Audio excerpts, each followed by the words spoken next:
एक गांव में रंगैया नाम का एक आदमी रहता था। रंगैया भगवान वेंकटेश्वर के भक्त थे। वह हर समय भगवान वेंकटेश्वर की पूजा करते थे। रंगैया का परिवार समृद्धि का आनंद लेता था। रंगैया की पत्नी का नाम कोमला है। अपने पति की तरह कोमला गुड़ा भगवान वेंकटेश्वर की प्रबल भक्त थीं। कोमला और रंगैया दोनों कृषक थे। यहाँ तक कि अगर वे दोनों एक दिन भी काम पर नहीं जाते थे तो भी वे दिन में 3 बार खाना नहीं खा पाते थे। अरे चलो कमली, अगर हम देर से काम पर जाएंगे तो जमींदार बाबू हम लोगों को बहुत डांटेंगे। तुम तो जानते ही हो कि आजकल वो हम लोगों के ऊपर बहुत गुस्सा करते हैं। आप मुझसे क्या करवाना चाहते हैं? मैं पूरे दिन खेत में काम करने के बाद बहुत ही थक गई हूँ। अब तो घर आकर काम करना भी बहुत ही मुश्किल हो गया है। एक बार रात में सोने से सुबह ही मेरी आँख खुलती है। घर का काम भी ठीक से नहीं कर पाती। हाँ कोमली, हमारा जीवन कब बेहतर होगा? हम इसी तरह रात दिन मेहनत करते हैं कुछ पैसा कमाने के लिए। वैसे भी हम जो कमाते हैं वो तो हमारे लिए चल जाएगा, पर हमारा बेटा जो शहर में पढ़ रहा है उसके खर्च के लिए हमें बहुत ज्यादा मेहनत करना पड़ता है। हाँ, आप सही कह रहे हो। हम लोग दिन रात यहाँ कितनी मेहनत करते हैं सिर्फ अपने बच्चे की भविष्य के लिए। वो तो और ये सब नहीं जानता है। वैसे भी उसकी पढ़ाई जल्दी से पूरी हो जाए तभी आपको और मुझे आराम मिलेगी। इस प्रकार वे दोनों बातें कर रहे थे। फिर दोनों तैयार होने के बाद वे दोनों पति पत्नी दीपक जलाकर भगवान वेंकटेश्वर की पूजा करने लगे। स्वामी, मैं दिन ब दिन बहुत कमजोर होते जा रहा हूँ। प्लीज स्वामी, मुझे ऊर्जा प्रदान करे। मुझे बहुत ज्यादा काम करने की शक्ति दे और उसके साथ हम दोनों पति पत्नी को स्वस्थ रखे स्वामी। इस प्रकार रंगैया भगवान वेंकटेश्वर से विनती करते हैं। रंगैया और कोमली दोनों पूजा समाप्त करते हैं और खेती के लिए निकल जाते हैं। तो वे उस गांव के जमींदार के खेत में चले जाते हैं। वह खेत में काम करना शुरू कर देता है। अरे रंगैया, क्या बात है? तुम्हारा दिक्कत क्या है? आज भी तुम देर से आए हो? अरे जमींदार बाबू, आपका खेत गांव से 10 किलोमीटर दूर है और हमारा घर से आपका खेत आने में लगभग हमें 11 किलोमीटर पैदल चलना पड़ता है बाबू। आप तो जानते ही है ना बाबू, यहाँ तक आने के लिए हमारे पास कोई साइकिल या बाइक नहीं है। घर से इतने दूर तक आने में तो समय लगेगा ही बाबू। हम बुजुर्ग आदमी है, ज्यादा तेज भी नहीं चल पाते बाबू। देखो, मुझे वो सब नहीं पता। अगर काम करना है तो आपको टाइम पर कल से आना पड़ेगा, ठीक है? नहीं तो तुम जानते ही हो ना, मुझे बहुत जल्दी गुस्सा आ जाती है। ये तुम्हारा आखिरी वार्निंग है। अगर कल से समय पर नहीं आए तो तुम्हें काम करने की कोई जरूरत नहीं है। जमींदार रंगैया से यही कहता है। दुर्भाग्य से रंगैया बहुत दुखी है और खेत में काम कर रहा है। पूरे दिन वो दोनों पति पत्नी बहुत मेहनत करते हैं। जमींदार उस दिन काम करने वाले सभी लोगों को मजदूरी देता है। फिर रंगैया और कोमली दोनों घर जा रहे हैं। रोज काम करना तो दूर की बात, अब तो चला भी नहीं जाता। अब घर जाकर फिर से खाना बनाने पड़ेगी। पता नहीं ये सारी कठिनाई कब खत्म होगी। हमारे बेटे को जल्द से एक नौकरी मिलने वाली है। अगर वो नौकरी मिल जाए तो हमारे सारे परेशानियां दूर हो जाएगी। तो दोनों बातें करते हुए घर आ जाते हैं। रंगैया और कोमली दोनों खाना बनाना शुरू करते हैं। दोनों खाना बनाते हैं, खाते हैं और आराम से सो जाते हैं। यह सब भगवान वेंकटेश्वर स्वामी और देवी पद्मावती वह वैकुंठ से सब कुछ देख रहा था। स्वामी, आपके तो बहुत भक्त है और वे सभी आपको तरह तरह के उपहार भी देते हैं, लेकिन आपको ये रंगैया की परिवार बहुत पसंद है ना? और मैं ये भी देखी हूँ कि आप हमेशा उनके ऊपर नजर भी रखते हैं। क्या बात है, मुझे बताइए ना स्वामी। हाँ पद्मावती, ये सच है कि इस धरती पर मेरे बहुत सारे भक्त हैं। उन लोगों ने भक्ति से डिमांड भी कुछ अलग अलग करते हैं, पर बिना कोई देश और स्वार्थ के भक्ति ऐसे भक्त से ही मिलती है। इस धरती पर बहुत कम लोग निस्वार्थ भक्ति दिखाते हैं। ये रंगैया और कोमली इनमें से एक है। इन दोनों पति पत्नी मुझसे कुछ नहीं चाहते हैं। वो सिर्फ मेहनत से काम करने के लिए स्वस्थ रहना चाहते हैं। इसलिए पद्मावती, इन दोनों के ऊपर हमारी नजर हमेशा बना रहता है। तो फिर हम रातों रात उन्हें अमीर तो बना ही सकते हैं, क्यों नहीं बनाते? नहीं पद्मावती, ये बिल्कुल गलत है। रंगैया और कोमली इस धरती पर बहुत सारे कर्म करते हैं। पिछले जन्मों ने उन लोगों ने जो कर्म किया है उसे इस जन्म में भोगना ही पड़ेगा। वो दोनों पति पत्नी जब कर्म करते हुए भोगेगा, जब उनका नुकसान होगा, उनसे तो हम बचा सकते हैं, पर स्वयं हम उसके कर्म से नहीं बचा सकते। इस प्रकार भगवान वेंकटेश्वर और देवी पद्मावती रंगैया और कोमली के बारे में बात करते रहते हैं। फिर रात बीत जाती है। अगले दिन रंगैया बिल्कुल भी सो नहीं पाया। अरे इन्हें क्या हुआ? ये तो हर दिन मुझसे पहले उठ जाते हैं, उसके बाद सारा काम भी करना शुरू कर देते हैं, लेकिन आज क्या हुआ? नींद से क्यों नहीं उठ पा रहे हो? अरे कोमली, मैं नहीं उठ सकता। मेरा पूरा शरीर दर्द हो रहा है, मेरा सिर दुख रहा है। इतना दूर पैदल चलने के वजह से मैं पूरी तरह से थक चुका हूँ। जब रंगैया ने ऐसा कहा तो कोमली रंगैया के पास गई और उसे छुआ। अरे ये क्या? आपका तो पूरा शरीर जल रहा है, ऐसा लगता है कि आपको बुखार है। आप चिंता मत करें, मैं अभी गांव जाकर डॉक्टर को बुला लाती हूँ। यह बात कहकर वह दौड़ती हुई गांव में डॉक्टर के पास भागती है। डॉक्टर को बुलाया गया है। डॉक्टर रंगैया की जांच करते हैं। अरे काका बाबू, आपको तो बहुत ही तेज बुखार है। ये कोई साधारण फीवर नहीं है, ये वायरस फीवर है। आजकल तो सभी लोगों को ऐसा ही हो रहा है। आपका शरीर बहुत ही कमजोर हो जाएगा, आपका शरीर का अंग काम करना बंद कर देगा। मैं हर सुबह आपके घर पर आकर आपका ट्रीटमेंट करूंगा। काकी माँ, ये दवाई समय पर दे देना। डॉक्टर, मुझे बहुत ही डर लग रही है। ये बुखार क्या सच में बहुत ही खतरनाक है? अरे काकी माँ, चिंता करने की कोई जरूरत नहीं है। इनको कुछ दिनों के लिए विश्राम दीजिए और हेल्दी खाना खिलाइए। उसके साथ साथ जो मैं दवाई दे रहा हूँ वो समय पर खिलाइए, ठीक हो जाएगा। तो डॉक्टर उस दिन जो इलाज करना होता है वह करता है, दवा देता है और वहां से चला जाता है। रंगैया बहुत दुखी हैं। आप इतना कष्ट क्यों उठा रहे हो? अरे कोमली, क्या तुम्हें पता नहीं है? हमारे बेटे की एग्जाम 2 सप्ताह में शुरू होने वाला है। उनका एग्जाम का फीस जमा करने के लिए हमें पैसा भेजने के लिए बोला था, नहीं तो हमारा बेटा एग्जाम नहीं दे पाएगा। कोमली, ऐसी परिस्थिति में मैं उठ भी नहीं सकता, मेरे अंदर ताकत भी नहीं है। अगर हम काम नहीं करेंगे तो पैसा नहीं मिलेगा और हमारा बेटा एग्जाम भी नहीं दे पाएगा। ऐसे परिस्थिति में हम क्या कर सकते हैं? स्वामी वेंकटेश्वर, मुझे कोई रास्ता दिखाइए प्लीज। तो रंगैया भगवान वेंकटेश्वर से विनती करती हैं और देवी पद्मावती यह सब देख रही होती हैं। स्वामी देखिए ना, आपका भक्त बहुत बड़े संकट में है। कृपया करके आप उनकी बीमारी को तुरंत दूर कर दीजिए स्वामी। देखो पद्मावती, रंगैया का जो बुखार है वो उनका कर्मों की वजह से हुआ है। वो मेरा बहुत ही बड़ा भक्त है। ऐसे परिस्थिति में मैं उन्हें नहीं देख सकता, इसलिए मैं एक निर्णय पर आया हूँ पद्मावती। वो क्या है स्वामी? देखो पद्मावती, रंगैया का जो बुखार है मैं उनका बुखार दूर कर दूंगा। उनका बुखार मैं अपने ऊपर ले लूंगा। यह कहते हुए भगवान वेंकटेश्वर रंगैया के सामने प्रकट होते हैं जो सो रहे थे। वेंकटेश्वर स्वामी रंगैया की बुखार को अपने शरीर के अंदर ले लेता है। इस प्रकार रंगैया का स्वास्थ्य पूरी तरह से ठीक हो जाता है। अरे अभी तो आप एक कदम भी चल नहीं पा रहे थे और अभी अच्छे से आराम से चल रहे हो, ये कैसे संभव है? मुझे नहीं पता कमली, अचानक मेरी सारी बीमारियां दूर हो गई। मैं पूरी तरह से ठीक हो गया हूँ। आप देर मत करो, चलो खेत पर चलते हैं। इसलिए रंगैया और कोमली भगवान वेंकटेश्वर के पास प्रार्थना करने के बाद वे दोनों काम पर चले गए। दूसरी ओर भगवान वेंकटेश्वर बुखार से पीड़ित हैं। दुर्भाग्य से देवी पद्मावती भगवान वेंकटेश्वर का दर्द नहीं देख सकी। स्वामी, मैं कुछ भी सहन कर सकती हूँ। यदि आप संघर्ष में हो तो मैं वो बर्दाश्त नहीं कर सकती। पद्मावती देखो, मैं अपने भक्त का दर्द नहीं सहन कर सका, इसलिए उनका शरीर में जितना भी दर्द है मैं अपने ऊपर ले लिया। पद्मावती, स्वामी आइए और आप यहाँ लेट जाइए। देवी पद्मावती भगवान वेंकटेश्वर को गर्म जल से स्नान कराती हैं। साथ ही औषधि तैयार करके इसे भगवान वेंकटेश्वर को अर्पित करते हैं। फिर उसके शरीर को कंबल से ढककर सुला दिया। इस प्रकार पद्मावती उन्हें शीघ्र स्वस्थ करने के लिए उनकी सेवा कर रही थीं। तब स्वामी वेंकटेश्वर को नींद आ गई।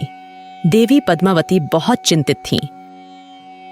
मैं स्वामी को इस हालत में नहीं देख सकती। वो जितनी जल्दी ठीक हो जाए उतना ही अच्छा होगा। देवी पद्मावती पूरी रात बिना आराम किए भगवान वेंकटेश्वर की सेवा करते हुए बिताती हैं। अगले दिन तक भगवान वेंकटेश्वर पूरी तरह से ठीक हो जाएंगे। स्वामी, अब आप कैसे हैं? आपने जो पूरी रात मेरा सेवा किया है उससे मैं बिल्कुल ठीक हो गया हूँ पद्मावती। आपको बहुत बहुत धन्यवाद। स्वामी, मुझे धन्यवाद कहने की क्या जरूरत है? मैं तो आपकी पत्नी हूँ। आपकी सेवा करना मेरी अधिकार है। इस प्रकार देवी पद्मावती ने भगवान वेंकटेश्वर की सेवा की और उनकी बीमारी को दूर किया। मन्नावरम नामक गांव में बहुत से लोग आराम से रहते थे। उस गांव में बहुत सारे अमीर लोग थे और गरीब लोग भी थे। वे अपना जीवन अपना कार्य करते हुए व्यतीत करते थे। उस नगर के कुछ धनवान लोगों को बहुत घमंड था। वे धन होने के अभिमान के कारण गरीबों पर अत्याचार करते थे। दुर्भाग्य से गरीब कुछ भी करने में असमर्थ थे और अमीरों के लिए काम करते थे और उनके द्वारा दिए गए वेतन पर जीवन यापन करते थे। ऐसे ही एक अमीर आदमी है मोनिका। मोनिका के पति एक बड़े बिजनेसमैन हैं। वह मुंबई में बिजनेस करता था। पिछले महीने मैंने 1,00,000 रुपए खर्च किए। 50,000 रुपए में मैंने अपनी जरूरत की सभी तरह की चीजें खरीदी और बची हुई 50,000 रुपए से मैंने घर के लिए सामान खरीदा। मैंने तो बहुत सारी साड़ी और मेकअप का सामान भी खरीदे हैं। मोनिका कहती है और अपने एक अन्य दोस्त की ओर इशारा करती है जो अमीर है। उसका नाम कल्पना है। हाँ, सच में ये तो बहुत अच्छी बात है।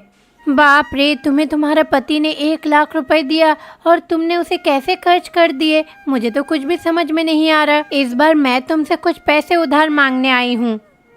तो मोनिका और कल्पना बातें करती रहीं। मोनिका के घर में गौरी नाम की महिला काम करती थी। गौरी बेहद गरीबी में रहती है। अपने पति की मृत्यु के बाद वह अपने इकलौते बेटे को पढ़ाने के लिए मोनिका के लिए काम करती है। गौरी देवी दुर्गा की बहुत बड़ी भक्त हैं। अरे बेटा बालू, जल्दी स्कूल जाओ। अगर देर हो जाएगी तो तुम्हारे टीचर तुम्हारे बारे में शिकायत करेगी। जल्दी जाओ बेटा। हाँ माँ, ठीक है, मैं जा रहा हूँ। अरे बेटा, मैंने तुमसे कितने बार कहा है कि कहीं जाने के वक्त मत कहना कि मैं जा रहा हूँ। कहना कि मैं जल्दी वापस आता हूँ। अरे हाँ माँ, मैं तो भूल ही गया था। ठीक है, मैं जल्दी आऊँगा। इतना कहकर लड़का स्कूल चला जाता है। गौरी भी मोनिका के घर काम करने जाती है। मालकिन, आज क्या खाना बनाना है बताइए। देखो, आज बहुत दिनों के बाद मेरी सहेली मेरी घर आई है। तुम अच्छे से बिरयानी बनाओ और साथ ही खीर बनाना, ठीक है? जाओ। मोनिका, मुझे आज बिरयानी नहीं खानी है। मेरे लिए कल बनाना बिरयानी। अरे मालकिन, मुझे माफ़ करना। मैं कल से 9 दिनों तक कोई मांस मछली नहीं पकाऊंगी। क्यों नहीं बनाओगी? मालकिन, कल से नवरात्रि शुरू होने वाली है। मैं इन 9 दिनों अम्मा की पूजा करूंगी और मैं इन दिनों मांस को नहीं छूती। मैं कोई मांस मछली वाला खाना नहीं बना पाऊंगी। कृपया 9 दिनों तक मुझे ये सब मत कहना। बस मेरी ये बात रखना मालकिन, आपको पुण्य मिलेगी।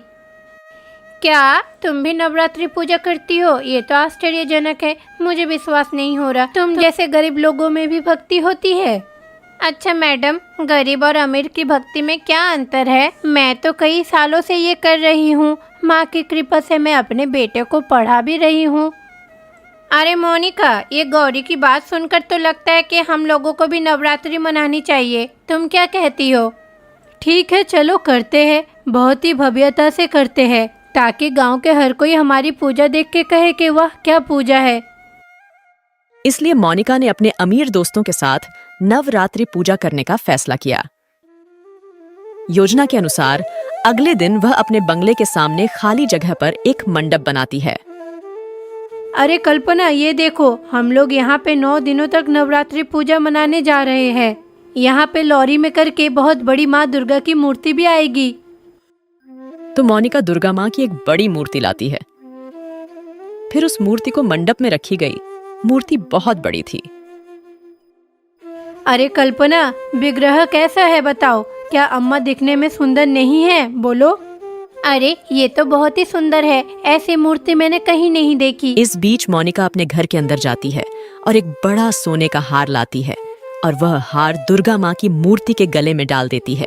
उस नेकलेस को देखकर हर कोई हैरान रह जाएगा। देखो, अब अम्मा को असली कला मिल गई है। तो मोनिका की सहेलियां भी मंडप में आ जाती हैं, तो उस देवी के मंदिर पर हंगामा करते रहते हैं। लेकिन गौरी अपने पूजा मंदिर को साफ करती है, हल्दी का पेस्ट बनाती है, उस चुंबन पर केसर लगा देता है। वह उस हल्दी पाउडर को देवी मानकर उसकी पूजा करने लगती है।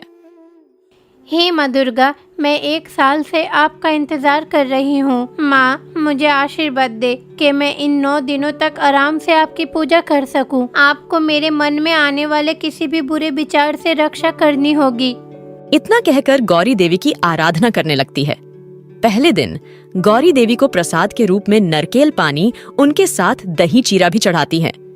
माँ, मैंने जो भोग चढ़ाया आप उसे स्वीकार कीजिए और ये नारियल पानी भी पी लेना। मैं अभी काम पर जाऊंगी, शाम को वापस आऊंगी। वापस आकर मैं आपको और एक प्रसाद चढ़ाऊंगी माँ।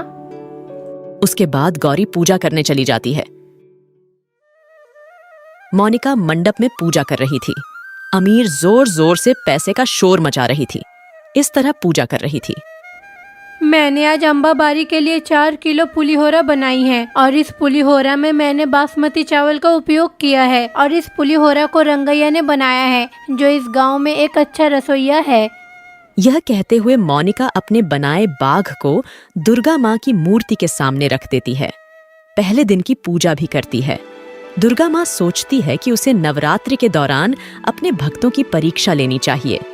दुर्गा माँ भूलोक में प्रकट होता है। एक कथिका गरीबी से पीड़ित महिला की तरह हो जाती है। दुर्गा माँ एक गरीब महिला के रूप में हर मंडप में जाती हैं और खाना मांगती हैं, लेकिन कोई उसे खाना नहीं देती। दुर्गा माँ मोनिका के पास आती है और यह पूछती है, अम्मा, मुझे बहुत भूख लगी है। पुलिहोरा की सुगंध बहुत अच्छी है, मुझे कुछ खाने को दो ना अम्मा। तो बेचारी को चुप रहने को कहती है। क्या? मैंने ये पुलिहोरा बासमती चावल से बनाई है। इसके अलावा मैंने इस गांव में रहे एक अच्छे रसोइये से इसे बनाया है। ये एक ऐसा प्रसाद है जिसे हम जैसे अमीर लोगों को ही खाना चाहिए। तुम्हारे लिए तो यहाँ कोई भी जगह नहीं है, तुम यहाँ से चली जाओ।